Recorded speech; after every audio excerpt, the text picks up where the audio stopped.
Ever feel like you're the person who gives absolutely everything and somehow walks away with nothing?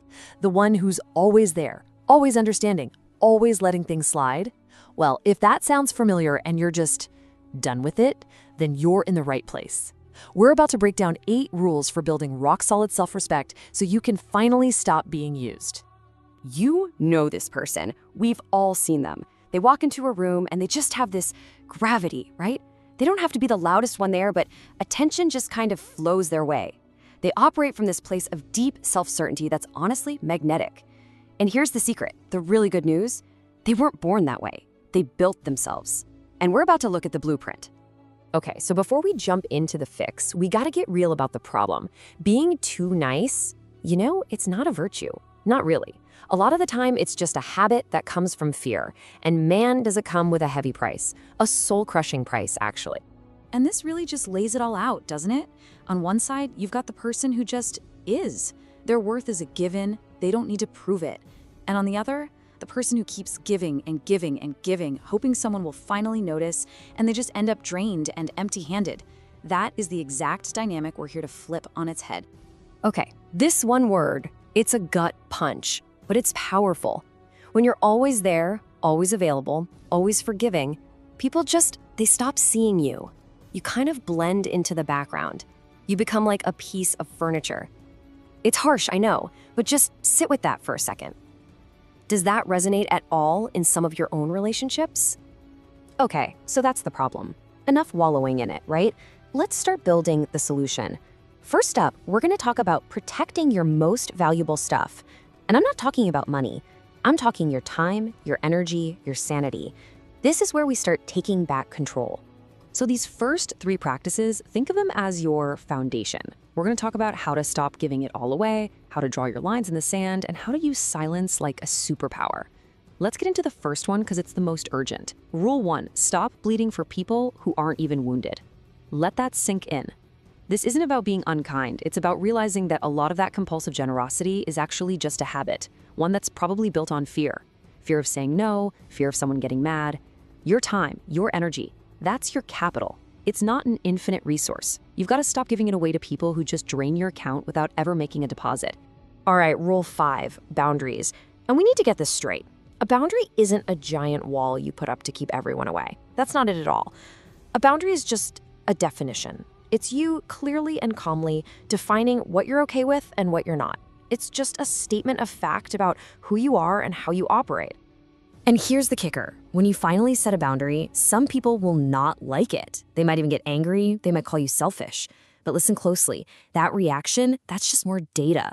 All it's telling you is that they were benefiting from you not having a boundary. So yeah, it might feel uncomfortable for a little bit, but that discomfort is the price of admission to a life of self-respect. You gotta pay it. And this flows right into rule 3. Learn to use silence. I mean, think about it. Why do we overexplain? It's because we're looking for someone to say, okay, that's a good reason. We're asking for permission, for validation. It just screams insecurity. But when you're just quiet, when you state your decision and leave it at that, that communicates a deep self-confidence. You don't need to write a 5-paragraph essay for people who aren't even interested in the truth. Okay, so we've talked about the actions you can take on the outside, but now we've got to go deeper. We're shifting focus to the inside, because honestly, all those external changes, they don't stick unless you've got the internal strength to back them up. This is where you build that rock-solid core. So these next 3 are all about that inner work. We already talked about reframing pain, which is huge. Next up, we're going to get into detaching from outcomes and becoming the calmest person in the room. Now for rule 2, and this one is a total game changer. It's about how you look at pain. See, most of us we get hit by pain and we drown in it, right?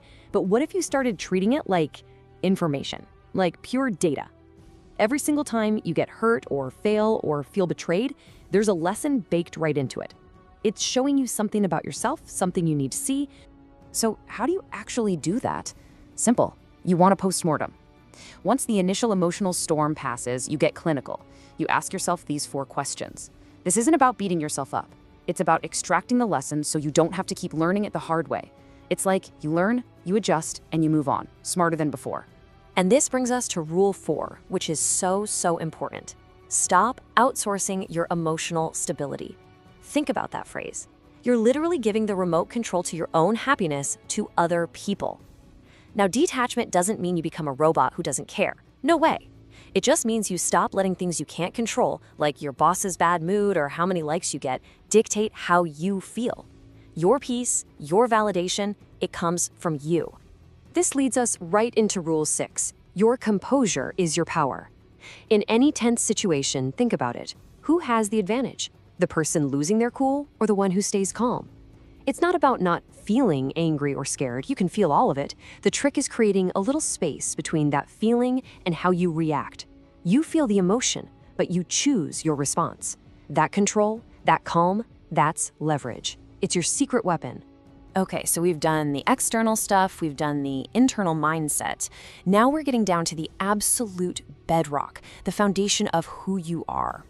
These last two rules tie everything together and are about fundamentally redefining your identity.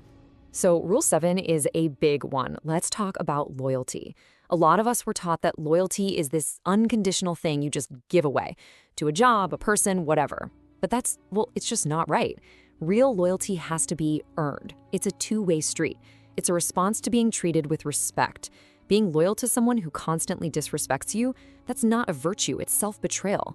Your number one loyalty, it has to be to your own integrity, your own values, period. And that brings us to the final rule. Rule 8.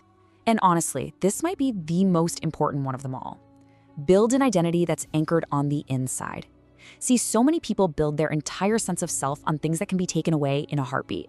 Their job, their relationship, other people's opinions. And when that stuff is gone, they crumble. But an identity built on your character, on your values, on the choices you make, no one can ever take that away from you. That's what makes you truly unbreakable. So, when you put all this together, what do you have? It's not just a list of don'ts. It's a whole new operating system. It's a call to become the kind of person who just can't be pushed around by fear or shattered when things go wrong. You know, for most of us, the missing piece isn't that we're not smart enough or strong enough. It's that we've never felt like we had permission. Permission to put ourselves first. Permission to say no and not feel guilty about it. Permission to live by our own rules, not someone else's. Well, if you're waiting for a sign, this is it. Consider your permission officially granted. So let's drill this down real quick. Stop bleeding for energy vampires. Stop drowning in pain that's trying to teach you something. Stop over-explaining yourself into a corner. Stop handing over the remote control to your own happiness. Stop living without lines in the sand. Stop losing your cool when you need to be strategic. Stop being loyal to people who don't deserve it. And the big one, stop building who you are on things that can disappear tomorrow. And I want to leave you with this one thought. Your purpose in life is not to be convenient. It's not to shrink yourself so other people don't feel insecure.